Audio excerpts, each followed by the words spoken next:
अस्सलाम वालेकुम जी। Next process है जी हमारा स्काउरिंग का। ठीक है, सिंजिंग और डिसाइजिंग का प्रोसेस हमने देख लिया। अब स्काउरिंग करेंगे, देन ब्लीचिंग और मर्सराइजिंग।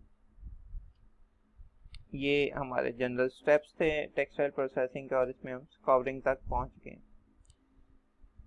स्काउरिंग में हम सबसे पहले देखते हैं हमारी जी इम्प्योरिटीज फैब्रिक के अंदर कौन कौन सी होती हैं।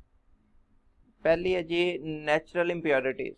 The loom state cotton fabric contains about 8 to 12% natural impurities of the total weight of the fiber। तो लूम स्टेट जो कॉटन फैब्रिक होता है उसमें 8 से 12% नेचुरल इम्प्योरिटीज होती हैं। ठीक है, वो प्योर फैब्रिक नहीं होता। These impurities mainly consist of waxes, proteins, pectic substances and mineral matters। ये मुख्तलिफ तरह की इम्प्योरिटीज हैं जो फाइबर के साथ नेचुरली मौजूद होती हैं और उस फाइबर से आगे यार्न और फैब्रिक बनाया गया होता है। ठीक है, अच्छा, इसके अलावा जी सेकंड इम्प्योरिटीज है हमारी mechanically held impurities. These are called motes. इनको मोट्स कहा जाता है। कंटेनिंग, अब मोट्स में क्या क्या होता है? Seed coat fragments and aborted seeds and leaves that cling to fibres. ठीक है, ये चीजें होती हैं जो फाइबर के साथ चिपक जाती हैं, जुड़ जाती हैं, क्लिंग कर जाती हैं और उसके साथ उसका यान बन जाता है और नेक्स्ट वीविंग होकर फैब्रिक बन जाता है। तो ये उसके साथ साथ ही ट्रेवल करती रहती हैं। ठीक है, बीज जो होते हैं सीड उनको कहा जाता है। अबॉर्टेड सीड, लीव्स पत्ते हो सकते हैं, पत्तों के कोई ज़रात हो सकते हैं। ठीक है, ये मैकेनिकली हेल्ड इम्प्योरिटीज है। ड्यूरिंग प्लकिंग कॉटन के साथ मुख्तलिफ इम्प्योरिटीज शामिल हो जाती हैं। अच्छा, इनके अलावा apart from these loom state fabric is also contaminated with oils such as mechanical oils, tars, grease etcetera. जो लूम स्टेट फैब्रिक होता है ड्यूरिंग फैब्रिक फॉर्मेशन वो कंटेमिनेट हो जाता है। मतलब मशीन की ऑयलिंग की जाती है या डर्ट या कुछ और कोई ग्रीस वगैरह उसको लग जाती है। तो ये सारी जो इम्प्योरिटीज हैं ये भी फैब्रिक के ऊपर आ जाती हैं। ठीक है, तो फैब्रिक में अब कुछ नेचुरल इम्प्योरिटीज हैं, कुछ मैकेनिकली हेल्ड इम्प्योरिटीज हैं। ये हमने बता दी कौन कौन सी इम्प्योरिटीज होती हैं। इन इम्प्योरिटीज को अब हमने क्या करना है जी?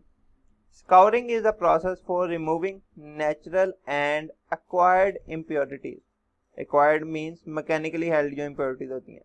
स्काउरिंग के प्रोसेस में हमने इम्प्योरिटीज को दूर करना है, नेचुरल इम्प्योरिटीज और एक्वायर्ड इम्प्योरिटीज को, from fabric to make them more absorbent. Fabric से रिमूव करेंगे। क्यों करना है? ताकि फैब्रिक की अब्जॉर्बेंसी अच्छी हो जाए and suitable for subsequent processes such as bleaching, dyeing, printing and finishing. ये जो नेक्स्ट प्रोसेसेस हैं इसके लिए फैब्रिक सुटेबल हो जाए, ये नेक्स्ट प्रोसेसेस अच्छे तरह से इस फैब्रिक पे किए जा सके। डाइंग अच्छी हो, प्रिंटिंग अच्छी हो, अब्जॉर्बेंसी अच्छी नहीं होगी तो कुछ भी आगे अच्छा नहीं होगा। Cotton fabrics are usually scoured by using liquors containing strong alkali such as caustic soda and detergents at boiling temperature। Boiling temperature के ऊपर कास्टिक सोडा जो एक अल्कली है और कुछ डिटर्जेंट्स ये यूज किए जाते हैं कॉटन फैब्रिक की स्काउरिंग करने के लिए। ये कॉटन फैब्रिक है, इसकी स्काउरिंग करने के लिए हम यहाँ पे मिक्सचर के अंदर अल्कली और डिटर्जेंट्स बॉइलिंग टेम्परेचर पे यूज करेंगे। फैब्रिक को उसके अंदर से पास करवाएंगे और देन स्क्वीज करवाएंगे और ड्राइंग करने के बाद दूसरी साइड पे फैब्रिक को कलेक्ट कर लेंगे। इस तरह से स्काउरिंग की जाएगी। Impurities such as calcium or magnesium may also be present not only in the cotton fiber but also in the processed water।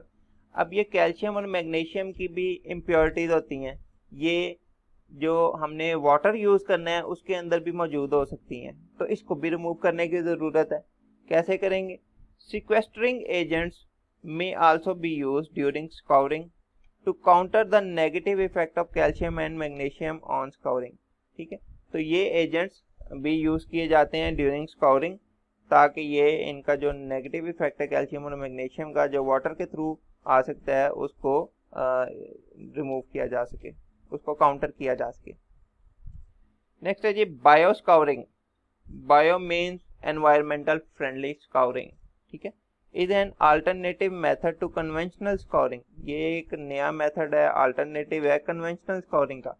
जो कन्वेंशनल स्कोरिंग क्या थी, with caustic soda and detergent, उसके जरिए जो की जाती थी। अब बायो स्कोरिंग में क्या है, बायो स्कोरिंग में in which enzymes such as pectinases are use for cotton scoring.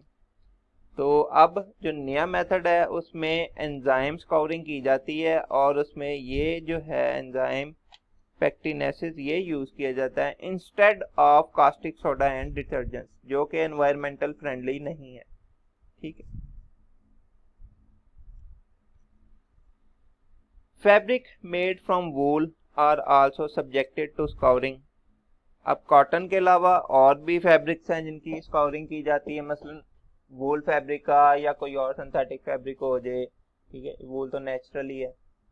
However, since wool is sensitive to alkalis, milder scouring conditions are used for wool.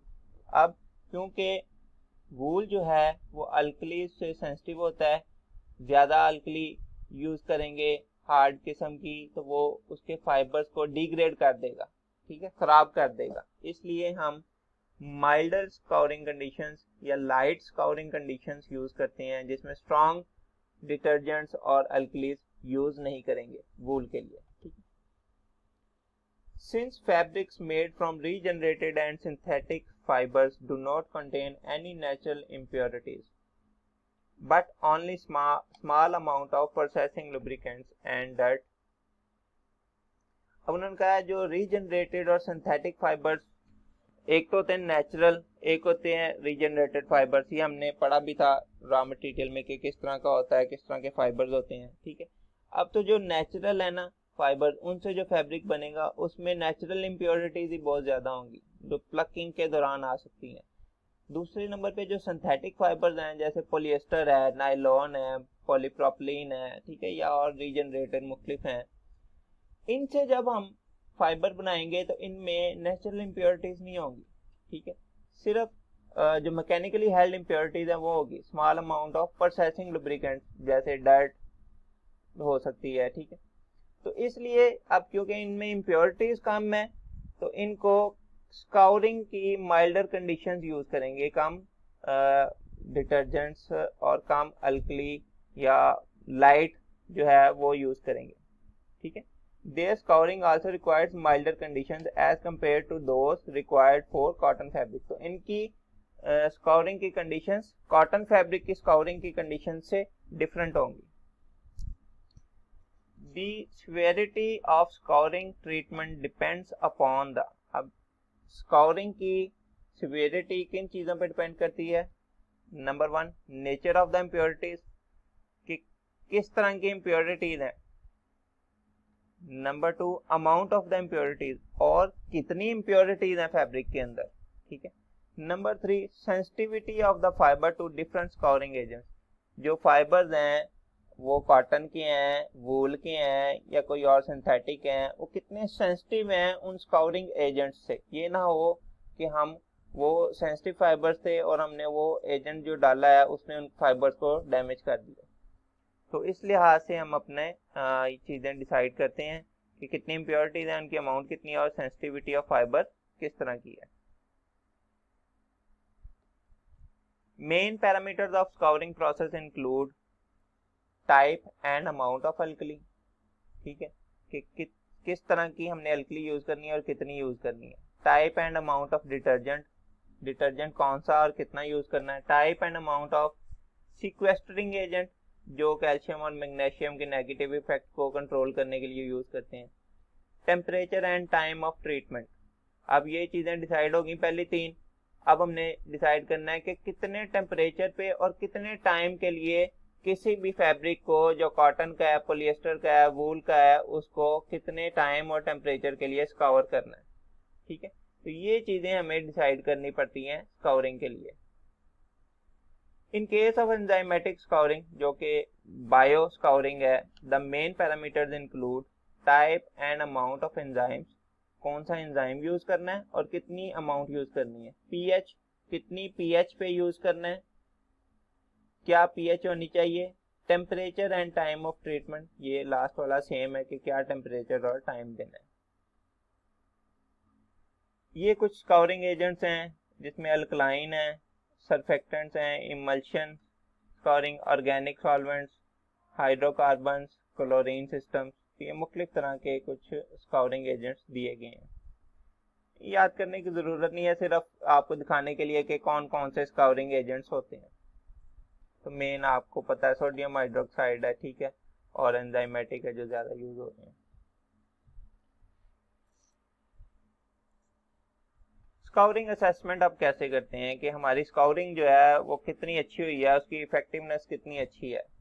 The efficiency of scouring treatment can be evaluated by number 1 testing fabric absorbency drop test।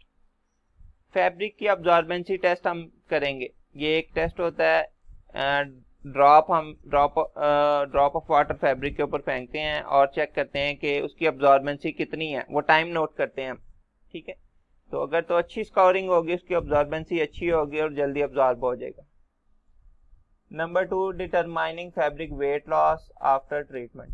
Fabric का अब हमने कहा 8 से 12% उसमें जी natural impurities होती हैं, कुछ percentage जो है मैकेनिकली हेल्ड इम्प्योरिटीज होती हैं।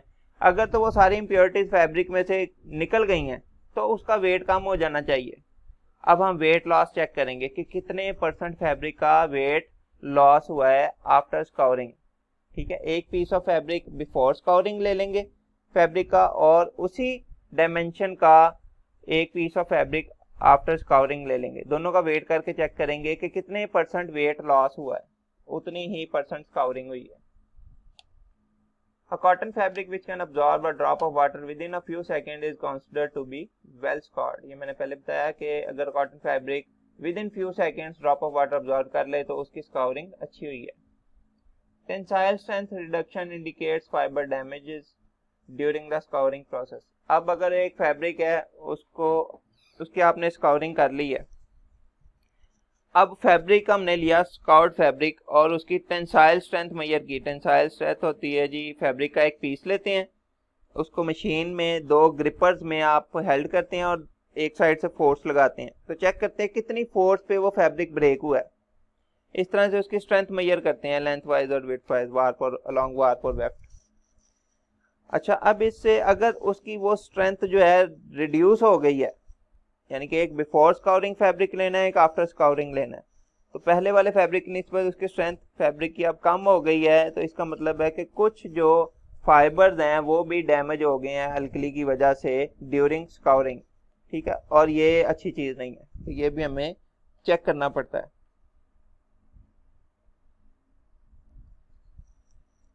ये देख सकते हैं आप, डिसाइजिंग एंड स्काउरिंग कंबाइंड एक मशीन है, ठीक है। इसमें साइजिंग भी रिमूव की जा रही है। ये जो है टब, इसमें डिसाइजिंग सोल्यूशन है, फैब्रिक इसमें से गुजरेगा, डिसाइज होगा। ये पैड है, रोलर हैं, स्क्वीज करते हैं इसको। देन ये एक जे शेप बॉक्स होता है जिसमें फैब्रिक आता है, ठीक है। आगे नेक्स्ट ये जी आपका जाता है जी वॉशर में, वॉशिंग हुई, यहाँ पे डिसाइजिंग सोल्यूशन था, यहाँ पे वॉशिंग होगी इसकी। देन फैब्रिक जाएगा जी आपका जी इस चैम्बर में, यहाँ पे आपका जो अल्कली होगी और डिटर्जेंट होंगे उसका सोल्यूशन होगा जिसको कास्टिक सैचुरेटर कहा जाता है। फैब्रिक इसमें से पास करेगा और दोबारा से इसकी स्क्वीजिंग होगी और उसके बाद जे शेप बॉक्स में स्टोर होगा और यहाँ से दोबारा जाएगा वॉशर के अंदर, ठीक है।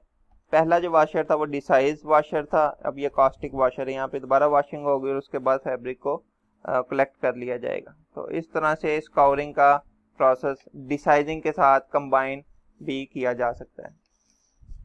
आई होप आपको इसकी कुछ अंडरस्टैंडिंग आई होगी। बाकी आप बुक्स से भी देख सकते हैं, इसको मज़ीद स्टडी कर सकते हैं, नेट पे स्काउरिंग का लिख के उसकी वीडियोस देख सकते हैं, ठीक है।